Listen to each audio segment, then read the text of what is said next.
So, the Chiefs are not only well rested as they prepare for the divisional round of the playoffs, but the outcome of the AFC wildcard round has created one of the best possible scenarios for them. This sets the stage perfectly as they gear up for a potential championship run. In today's video, I'll break down why this is such a great position for the Chiefs, talk about some coaching interviews, recent roster moves, and more. What's up, buddies? Welcome back. If you are new here, make sure you hit the subscribe button. We cover all AFC West news here on this channel. Now, the wildcard round is over, and we have a final list of teams who made to the divisional round. Although the Chargers were the favorite against the Texans, but Texans won this match one-sided. Now, the Chiefs will face the Texans at Arrowhead on Saturday. It's going to be cold, but it's a must-see game.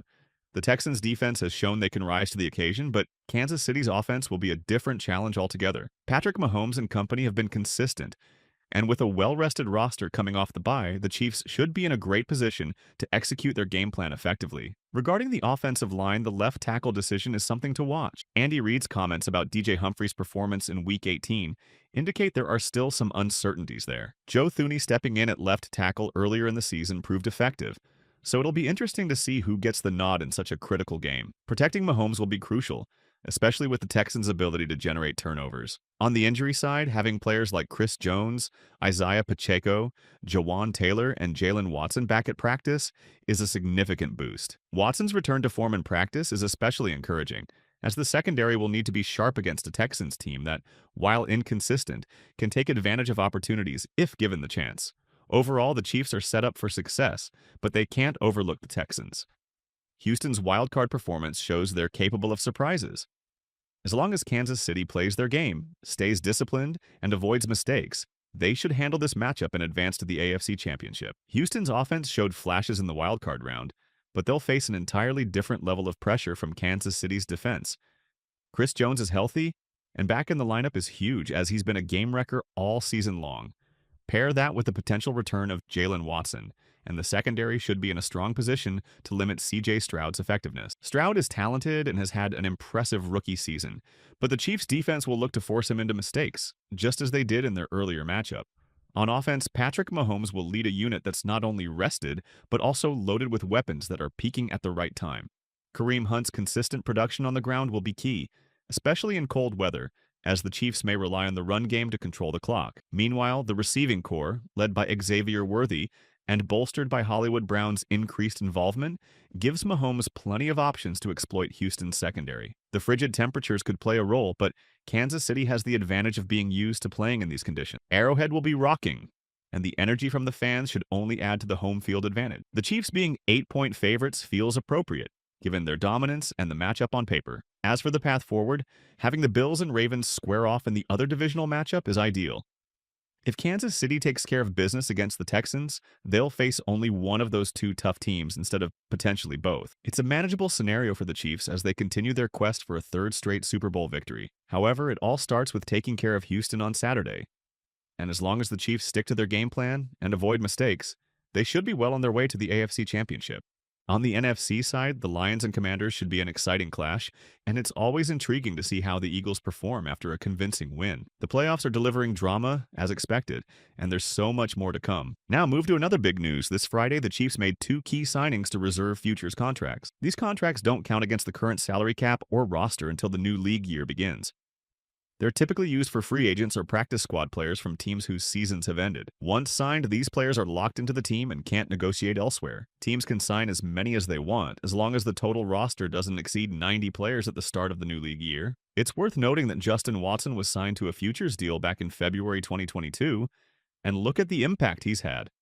So you never know which of these players might fight their way onto the 53-man roster and become effective contributors. The first signing was defensive back Jason Taylor II, a 25-year-old safety from Oklahoma State. He was drafted in the 7th round of the 2023 draft by the Rams. After spending time on injured reserve early in the season, he moved to their practice squad before eventually being released and joining the Cardinals' practice squad. Taylor has limited NFL experience, appearing in 8 games with the Rams and recording 5 tackles. However, he's an impressive athlete, boasting a great vertical and broad jump, along with elite composite speed on his relative athletic score. The second signing was linebacker Sean Bradley, a 27-year-old who was a 6th-round pick by the Eagles in the 2020 NFL Draft. Bradley spent 3 seasons with the Eagles, amassing 45 total tackles, but His biggest contribution came on special team. According to Jordan Foote of Sports Illustrated, Bradley logged over 300 snaps per season on special teams with Philadelphia, which could make him a valuable addition to Dave Tube's unit in Kansas City. The Chiefs also made another roster move,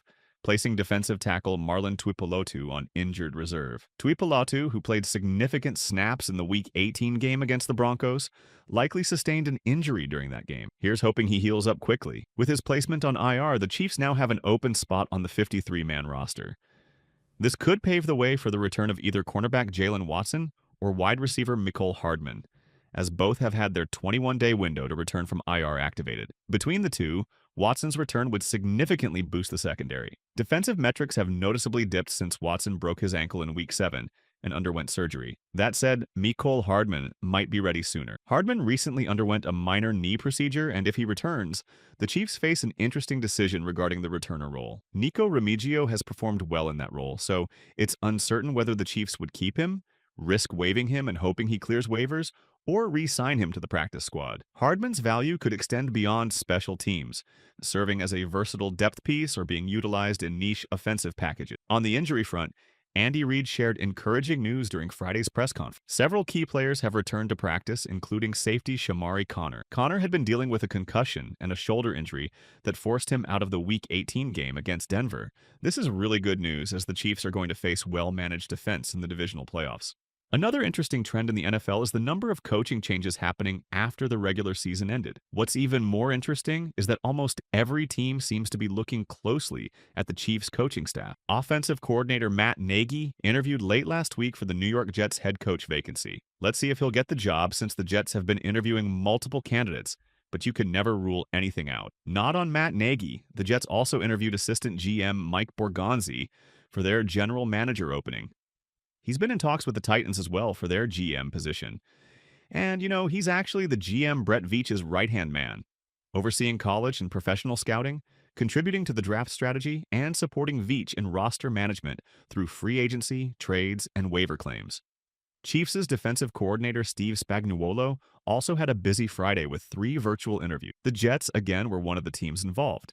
They seem to be interviewing just about everyone from the Chiefs' staff. Meanwhile, the Raiders and Jaguars also conducted a virtual interview. In a recent press conference, Coach Spagnuolo mentioned his desire to be a head coach again, and these interviews confirm his interest. Whether he lands with one of these teams is uncertain, but he's certainly earned another opportunity in my eyes. As a Chiefs fan, you'd hate to see him leave, but this is part of life, so wish him success. For the Chiefs, losing him would mean big shoes to fill in the defensive coordinator role. It's also a drawback because the consistency of the coaching staff has been a quietly crucial factor in the team's success. Building a dynasty involves many elements, especially since Mahomes took over as QB1.